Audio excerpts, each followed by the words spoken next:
April 1945, Germany. General Patton had just entered a partially cleared satellite camp outside the city of Mühlhausen.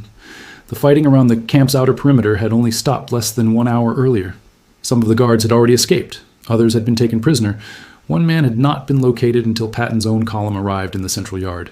An SS officer, separated during the initial clearing, was positioned near the kitchen structure, holding a prisoner in front of him as a human barrier.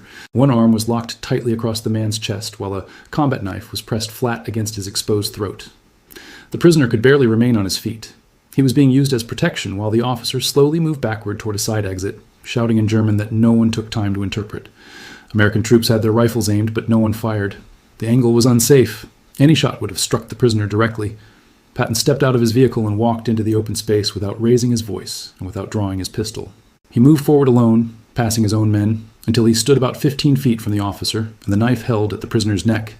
He then spoke 3 words in English, slowly and clearly, each one separated, as if marking time.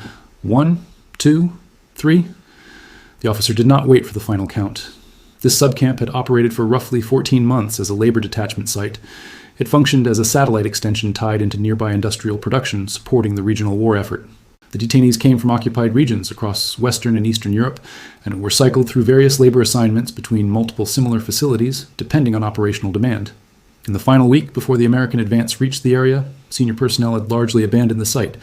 What remained was a reduced guard presence and a small number of mid-level officers, including the man now standing by the kitchen block, attempting to maintain control as the front line collapsed. At the moment of 2, the officer shoved the prisoner forward with force, using his weakened body to disrupt the nearest American soldiers. The intention was to create a brief obstruction and immediately escape toward the side door. He turned and ran, betting that the confusion would provide a small window of time no one could afford to waste. He misjudged that window completely. Patton never drew his weapon during the sequence. He did not need to. A nearby private soldier, positioned directly in the path of the escape route, reacted instantly and tackled the fleeing officer before he could reach the doorway. The impact drove him hard into the frame, and witnesses later described a sharp cracking sound, though it was never confirmed whether it came from the structure or the officer's body. The prisoner, no longer held against the blade, was caught before hitting the ground by 2 soldiers who moved in to support him. He remained alive and conscious. The knife had only cut a thin line across his collarbone, caused when the blade shifted during the officer's final movement. It was shallow and required only basic field care. Patton approached the subdued officer, who was now pinned on the ground by 2 soldiers with pressure applied to his back and arms restrained behind him. He ordered that the man be lifted carefully, without unnecessary force, and specifically instructed that he remain standing rather than being forced face down.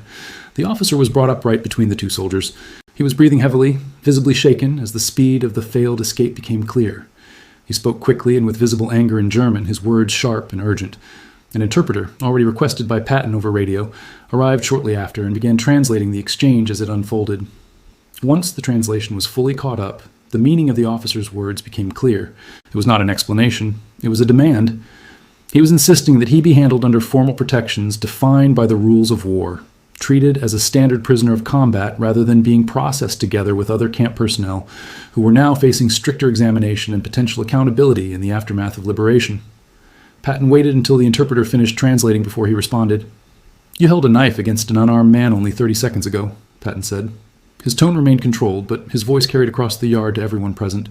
"You don't get to decide what rules apply to you anymore. You lost that right the moment you lifted him up and used him as a shield in front of my soldiers." The officer tried again, attempting to justify his actions. He referred to standing orders related to how camp personnel were to be managed and moved during what he called a contested evacuation. His language suggested to the interpreter that this defense had been prepared in advance, likely before American troops had even reached the perimeter that morning. Patton interrupted before the translation was fully completed. "I don't care about your orders," Patton said. "What matters is that you placed a blade against a defenseless man and then threw him toward my troops just to gain 30 seconds of escape. That is not obedience. That is a man who lost control and made a desperate choice." He then ordered that the officer be removed immediately from the general group of camp personnel being processed. The man was to remain under constant guard, separate from the standard prisoner handling procedures in the yard. Patton also specified that this separation would continue until a formal review of the incident could be conducted by Army legal authorities. They would determine whether additional charges beyond standard prisoner status should apply, particularly in relation to the use of a human shield and hostage-taking behavior, in line with the developing application of wartime law during the final phase of the conflict in Europe. The prisoner who had been held during the confrontation received immediate medical attention from camp medical staff who had been brought in with the liberating forces to care for survivors. His identity was later recorded as Anton Reyes, a Spanish national who had been held at the subcamp for 11 months. He had originally been part of a labor group drawn from several occupied regions across Western Europe before being consolidated at this facility the previous year. He had not been selected for any specific reason beyond proximity. He was taken simply because he was closest to the kitchen block exit at the exact moment the American column entered the yard. That detail became clear during later questioning of both men. It showed that there had been no personal connection between the officer and the prisoner at the moment the knife was placed at his throat. It was chance alone, not individual targeting. Patton's aide, who had observed the entire incident from beside the jeep, later recorded his account of what stood out most to him afterward. It was not the count itself, despite its effectiveness in forcing the officer into a rapid decision under pressure. What remained with him was the fact that Patton had advanced into the confrontation without drawing his pistol at any point. In a situation where nearly every standard protocol and instinct of survival would have supported immediate weapon use, he had instead walked forward unarmed into the center of the threat. When later questioned about that specific decision, Patton gave a brief explanation, recorded by his aide during the same conversation. He stated that drawing his weapon at that moment would have provided the officer with an additional and unnecessary belief that the only possible conclusion of the encounter was lethal force. He further explained that a man who already feels he has nothing left to lose, while being watched by a captive audience as he decides his next action, becomes significantly more unpredictable when he believes no alternative outcome is being offered by the person in front of him. According to Patton, the count was intended to present a clear and simple choice within a very limited time frame. In his view, the officer simply made the wrong decision inside the narrow window he was given. In the days that followed, Army legal personnel reviewed the incident and reached a formal conclusion. They determined that the use of a prisoner as a human shield, along with the immediate threat to that prisoner's life using a weapon, constituted behavior that had to be evaluated separately from the officer's broader administrative responsibilities at the camp. This separation was important in both procedure and substance. It ensured that the incident in the yard would be recorded as an independent act of violence against a specifically identified individual, supported by multiple eyewitness accounts from American troops, rather than being absorbed into wider allegations tied to camp administration and general policy, which were often more complex to prosecute. Within 48 hours, several soldiers who had been present were formally interviewed on an individual basis. Their recollections of the sequence, from the appearance of the knife to the spoken count and the final takedown near the door, remained consistent and detailed across testimonies. Patton was also requested to submit an official statement for the legal record. He complied within the same week, providing a concise and direct account that closely matched what his aide had independently documented. He avoided elaboration, offering no embellishment beyond a single observation at the end of his statement.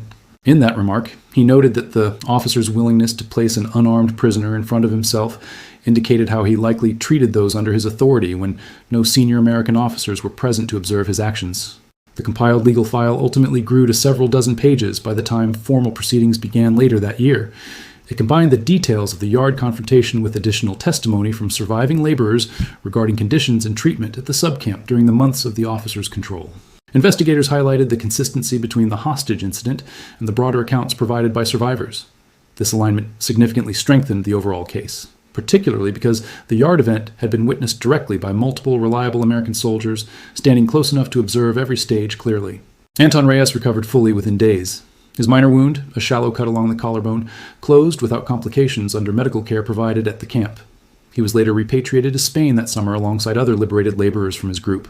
They were processed through established repatriation routes that returned thousands of forced workers to their home countries following the end of the war in Europe. Before leaving, he gave a brief statement to investigators. He confirmed that he had never had any prior interaction with the officer beyond routine camp contact and had no understanding of why he was chosen in that final moment near the kitchen block. The broader question that remained afterward was whether Patton's count represented a genuine personal risk taken in that yard, or whether it was a calculated act that succeeded because of his understanding of the type of opponent he was facing in that specific moment. Please leave your thoughts about this content in the comments below. Thanks for watching. See you in the next one.